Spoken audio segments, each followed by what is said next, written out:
BJP का प्रबुद्ध जन सम्मेलन आज से शुरू। आज वाराणसी जाएंगे सीएम योगी, विकास परियोजनाओं की समीक्षा भी करेंगे। 2 दिवसीय अमेठी दौरे पर स्मृति ईरानी के दौरे का दूसरा दिन आज संभावित तीसरी लहर की तैयारी की समीक्षा करेंगे। फरीदाबाद में सिविल डिफेंस वॉलंटियर युवती की हत्या का नहीं हुआ खुलासा, गला रेत कर की गई थी नृशंस हत्या। शाहजहानपुर में गांव में बह रही विकास की गंगा, कागजों में दाड़ गई घोटाले की एक्सप्रेस। 300 किसान संगठन अलर्ट पर, यूपी पुलिस मुजफ्फरनगर महापंचायत में आज हुंकार भरेंगे अन्नदाता, कई जिलों की पुलिस बुलाई गई।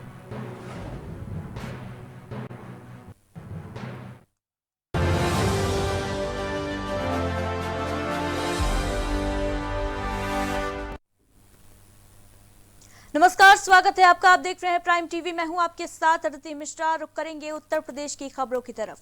जिलाधिकारी मैनपुरी महेंद्र बहादुर सिंह ने संचारी रोग डेंगू रोकथाम के लिए आवश्यक दिशा निर्देश संबंधित अधिकारियों को दिए। इसके साथ ही पत्रकारों से वार्ता की। इस दौरान डीएम ने कहा कि घरों में आसपास पानी न भरने दें, मच्छर ही बीमारी का मुख्य कारण है।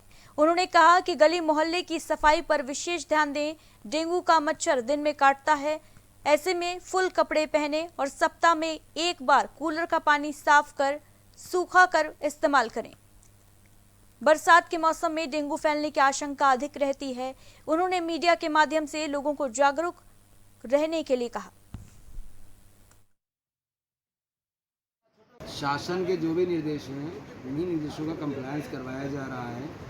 जैसे हम पहले टीम बनाकर निगरानी समिति के माध्यम से, आशा एएनएम के माध्यम से, 108 एम्बुलेंस के माध्यम से, कंट्रोल रूम के माध्यम से हम लोग कोविड काल में पूरा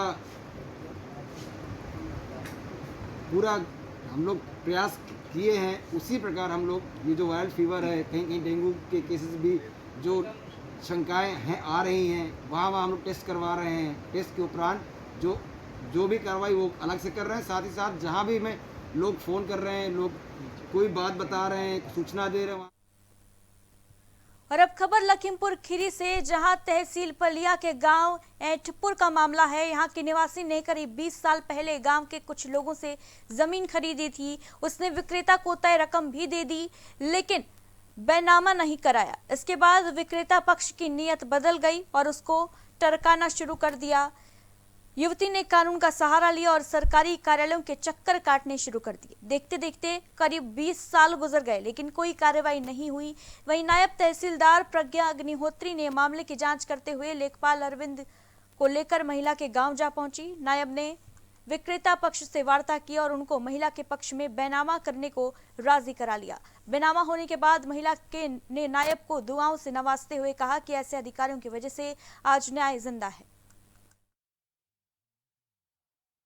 समाधान हमारा ज़मीन का था। घर बना हुआ ज़मीन को हमको कब्जा पूरा नहीं मिल रहा था। नायब तहसीलदार मैडम जी ने और लेखपाल साहब ने, अरविंद लेखपाल, हमारे एरिया एडी, उन्होंने हमको बहुत मदद किया। बहुत उन लोगों को। मुख्यमंत्री योगी आदित्यनाथ आज से 1 दिवसीय दौरे पर वाराणसी आएंगे। कैंट विधानसभा में भाजपा की ओर से आयोजित प्रबुद्ध जन सम्मेलन को मुख्यमंत्री संबोधित करेंगे। वे काशी विश्वनाथ मंदिर विस्तारीकरण और सुंदरीकरण परियोजना का भी स्थलीय निरीक्षण करेंगे। वहीं सर्किट हाउस में परियोजनाओं की समीक्षा बैठक होगी। इससे पहले मुख्यमंत्री काशी चुनार क्रूज सेवा को भी हरी झंडी दिखाकर शुभारंभ करेंगे। भाजपा की ओर से आयोजित प्रबुद्ध सम्मेलन में समाज के विभिन्न क्षेत्रों में काम कर रहे शिक्षक, प्रोफेसर, इंजीनियर, डॉक्टर, साहित्यकार जैसे समाज के प्रबुद्ध वर्ग के लोग शामिल होंगे। वहीं इसमें केंद्र और प्रदेश की भाजपा सरकार के द्वारा जनहित में किए जा रहे कार्यों को, सरकार की जन कल्याणकारी योजनाएं, उपलब्धियां और लोक कल्याणकारी कार्यों की चर्चा की जाएगी। इसके बाद मुख्यमंत्री योगी आदित्यनाथ का काफिला पहली बार कॉरिडोर के सड़क मार्ग पर मुख्य प्रवेश द्वार गोदौलिया गेट से मंदिर में प्रवेश करेगा। यहां निर्माण कार्य की प्रगति जानने के बाद वे सर्किट हाउस में समीक्षा करेंगे। और सीएम के आगमन की सूचना के बाद से प्रशासन तैयारी में जुट गया है। जुलाई से अक्टूबर तक पूरी होने वाली परियोजनाओं की अपडेट रिपोर्ट के साथ साथ भौतिक सत्यापन भी कराया जा सकता है।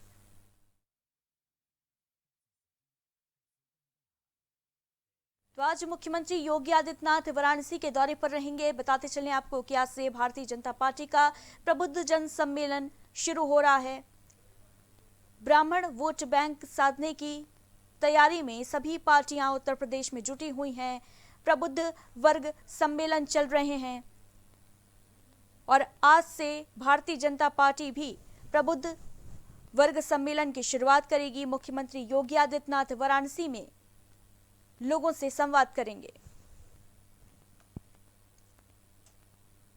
वहीं प्रदेश के अपर मुख्य सचिव नगर विकास सहारनपुर जिले के नोडल अधिकारी रजनीश दुबे सहारनपुर पहुंचे, जहां सर्किट हाउस सभागार में उन्होंने स्वास्थ्य विभाग, पंचायती राज विभाग, शिक्षा विभाग सहित अन्य विकास विभागों के कार्यों की समीक्षा की। मेडिकल कॉलेज में खामियां पाए जाने पर उन्होंने अधिकारियों को जमकर फटकार लगाई। स्वास्थ्य विभाग के अधिकारियों और मेडिकल कॉलेज के प्रधानाचार्य को कड़े निर्देश दिए कि जनता के प्रति जिम्मेदारी समझें। उन्होंने कहा कि फर्जी आंकड़ेबाजी से बाहर आकर कार्यों की गुणवत्ता पर ध्यान दें। इसके साथ ही स्वास्थ्य विभाग और मेडिकल कॉलेज प्रशासन अपनी कार्य प्रणाली में सुधार लाए। आज की विजिट का जो मेन फोकस है वो चूंकि बारिश का मौसम चल रहा है, प्रदेश में कई ज़िलों में बाढ़ के हालात हैं, कई जगह वेक्टर बॉर्न डिजीज़ जैसे डेंगू, टाइफॉइड, मलेरिया ये इस मौसम में फैलते हैं। उनके लिए स्वास्थ्य विभाग, चिकित्सा शिक्षा विभाग की क्या व्यवस्थाएं हैं, सफाई की क्या व्यवस्था हो रही है नगरों में, ग्रामीण क्षेत्रों में, इसकी समीक्षा विशेष तौर पर आज की गई है। और कुल मिलाकर यहाँ पर जो वेक्टर बॉर्न डिजीज़ का सर्विलेंस है, जो इसकी टाइफॉइड, डेंगू और मलेरिया के केसेस हैं, एक गांव में 2 केसेस हैं जो प्राइमरी टेस्टिंग में डेंगू में पॉजिटिव पाए गए हैं। उनका confirmatory ELISA test medical college में कराया जा रहा है और उसके लिए मौके के ऊपर सर्विलांस और एपिडेमियोलॉजिकल कंट्रोल के लिए सीएमओ को निर्देश दिए गए हैं कि टीम्स भेजकर उसको और अब खबर शाहजहांपुर से, जहां कटरा विधानसभा क्षेत्र में ग्रामीणों का कहना है कि गांव में विकास के नाम पर छलावा किया गया है। आज भी गांव मूलभूत सुविधाओं से वंचित है। कच्ची गलियों में जलभराव की वजह से कीचड़ है। स्कूल आने जाने वाले बच्चों को गंदे पानी से निकलना पड़ता है, जिससे उनके हाथ पैर सड़ जाते हैं। तो वहीं आवागमन में भारी परेशानी का सामना भी करना पड़ता है। चुनाव के समय विकास के बड़े बड़े दावे किए जाते हैं, सपने दिखाए जाते हैं, लेकिन जीतने के बाद समस्या सुनने कोई नहीं आता। ग्रामवासियों ने बताया कि कई बार नवनिर्वाचित प्रधान को अवगत कराया गया, लेकिन उन्होंने कहा कि पूर्व प्रधान ने कार्य का पैसा निगल लिया है, अब ये कार्य नहीं किया जा सकता। इसके लिए दोबारा प्रस्ताव पास कराए जाए तभी कार्य हो सकते हैं। कोई यहाँ पर कोई अधिकारी आया ही नहीं जिससे मैं बात करता, और जो मतलब देखने के लिए सभी देखते हैं। यहाँ पे कोई ये नया मामला नहीं है। कम से कम यहाँ पे 5 सालें तो यहाँ पे बस्ती के लिए यहाँ पे हो गई हैं, लेकिन आज तक कोई सुनवाई नहीं हुई। ये खरंजा पिछली साल हुआ था, लेकिन वो ऐसा ही जुगाड़ हो गया। ये आप देख रहे हो पूरा खरंजा मतलब जो है टूट चुका है। पानी का किधर निकास नहीं, इसलिए खरंजा टूट चुका है। हम लोगों को आने जाने के लिए बहुत बड़ी तकलीफ हो रही है। जाते संजाते अब कई बार प्रधान हो चुके, अब खरंजा डरा दिया, कोई नाली की बात नहीं सुनवाई करी। आपने प्रधान जी से, जो यहाँ नवनिर्वाचित प्रधान है, उनसे आपने शिकायत की अभी? प्रधान से शिकायत बोले कई कि ने खुल जाए तो डराएंगे, जे है कि वो है, आप आज तक नहीं कराया। और सब मैं सब सामने बात ऐसे ही पड़ी है। कोई कई प्रधान बल गए।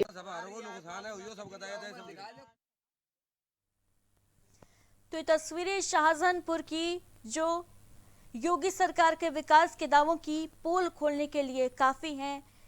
आप देख सकते हैं किस तरीके से यहाँ कच्ची सड़कें हैं जो कीचड़ से बजबजा रही हैं, पानी भरा हुआ है।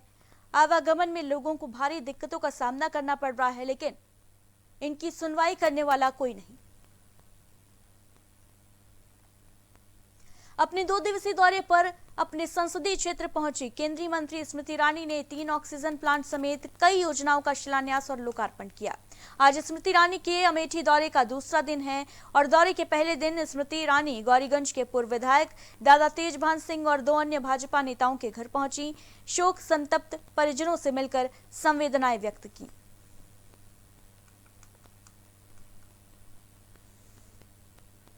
शाहजहानपुर के तहसील कलान क्षेत्र में बनी अस्थायी गौशाला की अनुमानित लागत 3,90,000 रुपए बताई जा रही है। इसमें गायों की देखरेख के लिए 2 गौपालक सेवा दे रहे हैं, जिनको 182 रुपए प्रतिदिन के हिसाब से मजदूरी दी जाती है। वहीं जब प्राइम टीवी की टीम गौशाला की रियलिटी चेक करने पहुंची तो पता चला कि अधिकारी कर्मचारी गौशालाओं के नाम पर केवल खाना पूर्ति कर सारा का सारा पैसा हजम कर जा रहे हैं। गौपालक सत्यवीर ने प्राइम टीवी को बताया कि पूर्व प्रधान ब्रजनंदन के कार्यकाल 2019 में इस गौशाला का कार्य चालू हुआ था और उस वक्त गौशाला के लिए स्ट्रीट लाइटें, पानी के लिए हैंडपंप, चारे के लिए मशीन लगाई गई थी। गायों के रहने के लिए टीन शेड बनवाए गए थे, लेकिन पूर्व प्रधान ब्रजनंदन ने अपने द्वारा कराए हुए कार्य के सारे सामान उखाड़ लिए। इसमें चारे की machine, street light, tin shed जैसी मूलभूत सुविधाएं गायों को दी गई थी, जो कि पूर्व प्रधान उखाड़ ले गए।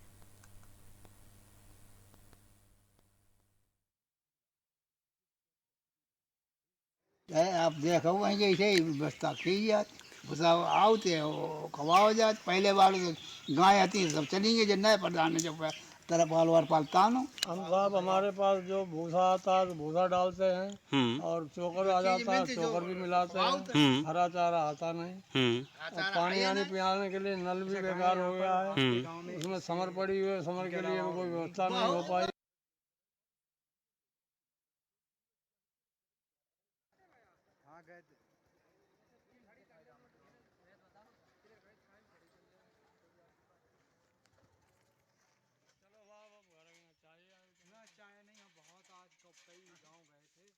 कलेक्ट्रेट सभागार में डीएम राजेश कुमार ने विकास कार्यों की समीक्षा की।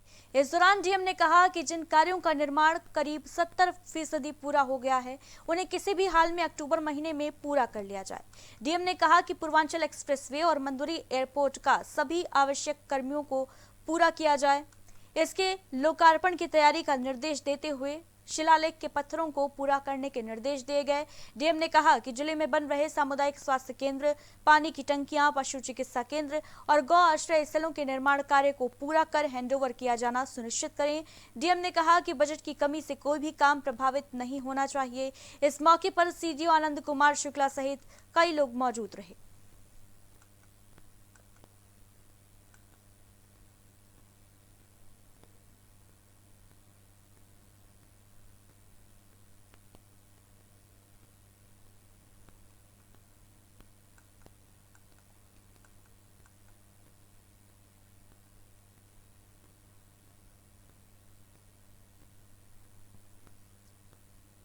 तो आजमगढ़ में डीएम ने निर्माण कार्यों का जायजा लिया और जरूरी निर्देश दिए। जिन योजनाओं के कार्य 70% पूरे हो गए हैं, अक्टूबर में उनका शुभारंभ करने की तैयारी में है प्रशासन, जिसको लेकर आवश्यक निर्देश डीएम ने दिए।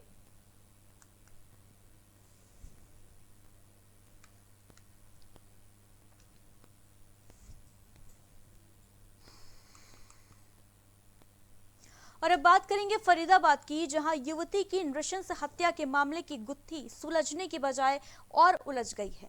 बताते चलें कि दिल्ली में तैनात सिविल डिफेंस वॉलंटियर युवती की फरीदाबाद में हत्या के बाद युवक ने खुद को उसका पति बताते हुए हत्या की जिम्मेदारी ली और दिल्ली के कालिंदी कुंज थाने में सरेंडर कर दिया। आरोपी का कहना था कि उसे अपनी पत्नी के चरित्र पर शक था, जिसके चलते उसने इस जघन्य वारदात को अंजाम दिया। वहीं उधर युवती के परिजनों ने शादी की जानकारी न होने की बात कही है। अब पूरा मामला क्या है, ये अभी तक साफ तरीके से सामने नहीं आया है। आखिर इस हत्या के पीछे की वजह क्या रही, क्यों की गई इस तरीके से नृशंस हत्या, इन सब एंगल्स को सामने रखकर पुलिस मामले की जांच में जुटी है।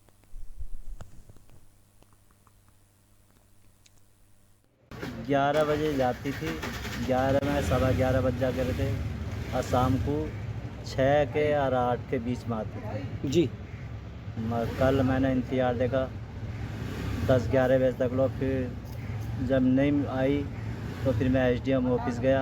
वहाँ उन्होंने बोला क्या ऐसा है क्या, तुम 8 बजे आना। फिर इनके जितने स्टाफ के बच्चे थे मैंने उन्हें फ़ोन करा तो उन्होंने कोई जवाब नहीं दिया किसी बारे में। उन्होंने बस सिर्फ ये बोला 6 बजे हम छोड़ के आए ऑफिस में।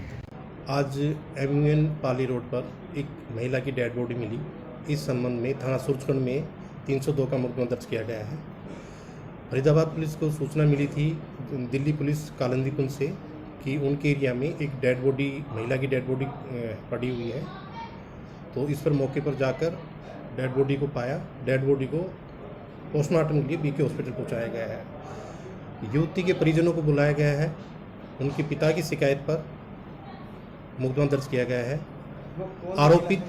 आरोपित निजामुद्दीन जैतपुर दिल्ली का रहने वाला है और युवती के साथ सिविल डिफेंस में कार्यरत है। आरोपी ने दिल्ली पुलिस को सूचना दी कि उसने अपनी पत्नी की हत्या चाकू मारकर कर दी है और जिसकी डेड बॉडी सूरजकुंड थाना एरिया में उसने डाल दी थी।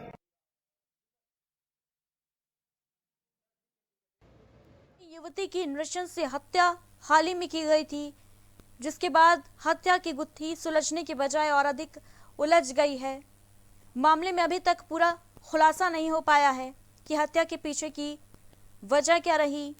बताते चलें कि इस मामले में एक युवक ने खुद को युवती का पति बताते हुए दिल्ली के कालिंदी थाने में सरेंडर किया था, लेकिन परिजनों का कहना है कि उसकी शादी को लेकर कोई जानकारी नहीं है।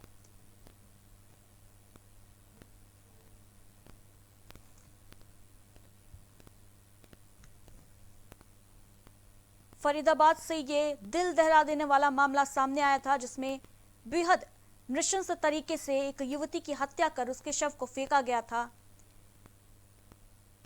वहीं आरोपी ने खुद को दिल्ली के कालिंदी थाने में सरेंडर किया था। और इस खबर पर ज्यादा जानकारी के लिए हमारे सहयोगी मनोज हमारे साथ जुड़ रहे हैं फरीदाबाद से लाइव। मनोज, ये जो पूरा मामला सामने आया था, इसने हिलाकर रख दिया था पूरे देश को, लेकिन अभी तक इस पूरे हत्याकांड की गुत्थी जो है वो सुलझी नहीं है, बल्कि और उलझती जा रही है। इस पूरे मामले पर अब तक क्या अपडेट आपके पास है, जानकारी दीजिए। आदित्य, बता दें कि जिस तरह की जो घटना है वो कहीं ना कहीं चौंका देने वाली है कि महिला के साथ इस प्रकार की जो हत्या हुई है वो अपने आप में बहुत बड़ा सवाल है, क्योंकि जो कथित पति था उसने ही जिससे लड़की का जो युवती का जो प्रेमी था उसने ही इसकी निर्मम तरीका से हत्या करी और फरीदाबाद के सूरजकुंड थाना एक इलाके में इसके फेंक के फरार हो गया। और फिर कालिंदी कुंज में जाकर पुलिस के सरेंडर कर उसने पूरी जानकारी पुलिस को दी कि इस प्रकार ऐसे ऐसे हत्या हुई है। जिसके बाद पुलिस ने फरीदाबाद पुलिस को फोन किया है और पुलिस मौके पर पहुंची है, जिसके बाद सबको कब्जे में लेकर जांच के लिए जुटी है। जी आदित्य। मनोज, क्या आपकी मृतका के परिजनों से कुछ बातचीत हो पाई है? क्योंकि ये भी जानकारी मिल रही है कि मृतका के परिजनों को शादी के बारे में कोई जानकारी ही नहीं थी। परिजनों का इस मामले में कुछ पता नहीं था, क्योंकि जो आदित्य जो बात आप सुन रहे हैं कि वो लगातार जो प्रेम के उसमें थी और कथित जो प्रेमी था उसने ही उसकी निर्मम तरीका से हत्या की है, क्योंकि परिवार को शादी के जो बात चल रही थी वो भी उससे परिजन के करवाने की जो बातचीत चल रही थी, पर अभी तक इस प्रकार की कोई मामला है जो फरीदाबाद में सामने नहीं आया। फरीदाबाद से सिर्फ जो उसका शव है वो फरीदाबाद की जो झाड़ियों से बरामद कर और उसके वापस खाना भिजवाया है। जी। लेकिन मनोज, जिस कंडीशन में युवती की डेड बॉडी पाई गई थी, बेहद नृशंस तरीके से, जघन्य तरीके से ये इस अपराध को अंजाम दिया गया, इसके पीछे की वजह क्या रही, क्या ये निकलकर सामने आया है? जो युवती है वो दिल्ली में सेल्फ डिफेंस डिपार्टमेंट में महिला कांस्टेबल के पद पर तैनात थी और कहीं ना कहीं अगर बात की जाए तो जो प्रेम पसंद का जो मामला है वो कहीं ना कहीं थोड़ा जो सामने आ रहा है कि जो इनके पति जो इनके पिताजी हैं उनसे जो बात की गई है वो भी कहीं ना कहीं बता रहे थे कि लड़की की जो शादी करने की जो बात थी वो घर में परिवार के बीच में चल रही थी। जी आदित्य। जानकारी के लिए बहुत बहुत शुक्रिया आपका मनोज।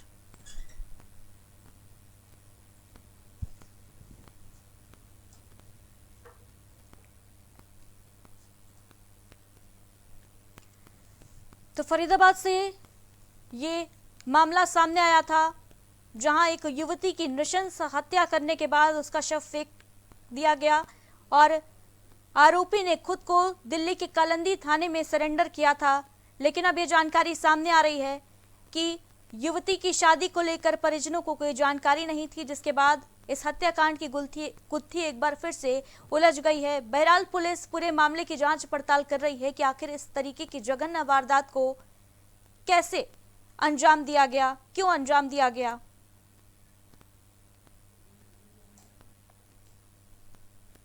और इन्हीं खबरों के साथ उत्तर प्रदेश के बुलेटिन में बस इतना ही। बाकी बड़ी खबरों के लिए आप देखते रहिए प्राइम टीवी।